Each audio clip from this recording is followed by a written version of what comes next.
Now let's wrap up our discussion of Chapter 5. And in this chapter, we deepened our understanding of the relationship among money, prices, and interest rates. Okay? More specifically, we have a solid understanding of how money supply affects the real interest rate. Okay? Here we use a flow chart to put our discussions together. Okay? And at the beginning of this chapter, we talk about the quantity equation of money, which helps us understand how money supply affects the price levels. Okay? And towards the end of the chapter, the book also briefly discussed the money demand, all right, which I left for you guys as a reading assignment. Okay?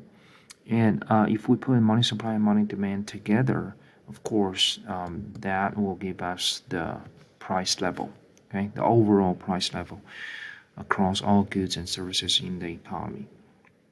Again, here we take advantage of the quantity equation of money to understand this one-on-one relationship between money supply and the price level. Okay, and of course, the price level is, or the change in the price level is the inflation rate. Okay, so once we understand the fluctuation of the price level, we understand the inflation rate. Okay, and the second half of this chapter, we learn the Fisher equation, which helps us understand the one-on-one relationship between inflation rate and nominal interest rate. Okay, more precisely, it's the relationship between expected inflation and nominal interest rate. Okay, now once we understand the nominal interest rate, again, we take that as the opportunity cost of holding money, so we come back and have a better understanding of the determinants of money demand. Okay. All right. So here, in this chapter, basically, it consists of two equations. Okay, the quantity equation of money and the Fisher equation. And this chapter is quite important for us to understand how monetary policy works in reality, okay? Because what Fed would be able to control or partially control is the money supply, okay? But the goals of monetary policy is to affect nominal and real interest rates, okay? Because only if the Fed can affect the real interest rate, the monetary policy would be considered as effective. Once the real interest rate changes, then people will change their decisions on consumption and investment, which in turn would change the national output. All right. Now, here we already wrap up our discussion about the long-term, economic trend. Okay, and after this chapter, we're gonna start talking about the short-term business cycles. Okay, and a key difference between the long-term discussion and the short-term is the classical dichotomy.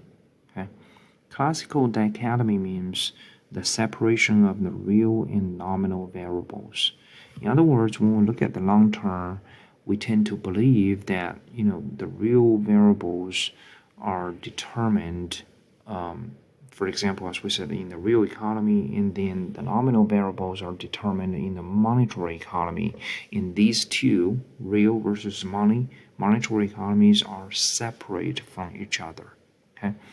Now, the classical dichotomy is built upon assumption so-called monetary neutrality. In other words, we believe money is neutral. Okay. So when we look at the real variables like real GDP, like, unemployment, real interest rate, money doesn't matter. Okay, money doesn't matter in these kind of discussions. Okay, I believe we said that many times before.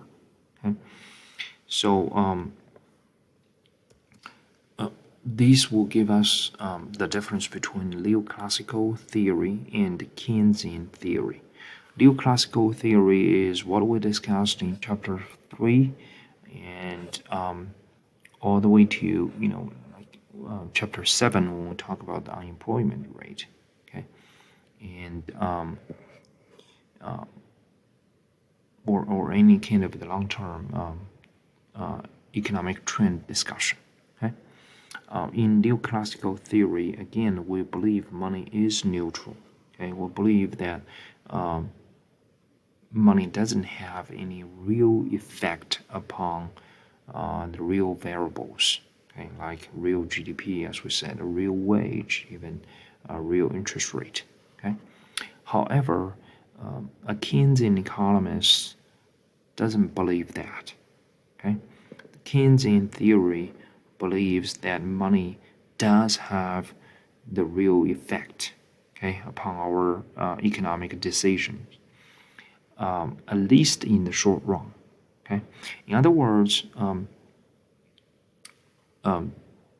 we find that these difference between the neoclassical theories and the Keynesian theories are not necessarily contradicting with each other.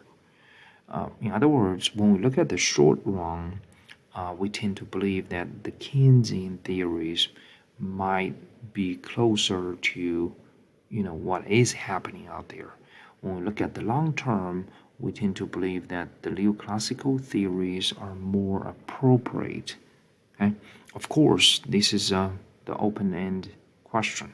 Okay, it's not something that everybody agrees. Okay, even among the professional economists, there is a disagreement upon the difference between these two theories, or when and where we're supposed to use neoclassical theories, and when and where we're supposed to use the Keynesian theories. Okay, but what I want you guys to understand is, again, neoclassical theories, especially its assumptions we made, it sounds more appropriate when we talk about the long term. Okay, when the trend is more important than the fluctuations. Whereas the Keynesian theories, which we're going to discuss later, right after this chapter, focuses more upon the short-term business cycles. Okay, these ups and downs. Both are important. Okay, the trend and the ups and downs. Okay, and later when we step into the Keynesian theories, we will have a chance to talk about the monetary and fiscal policies more in depth.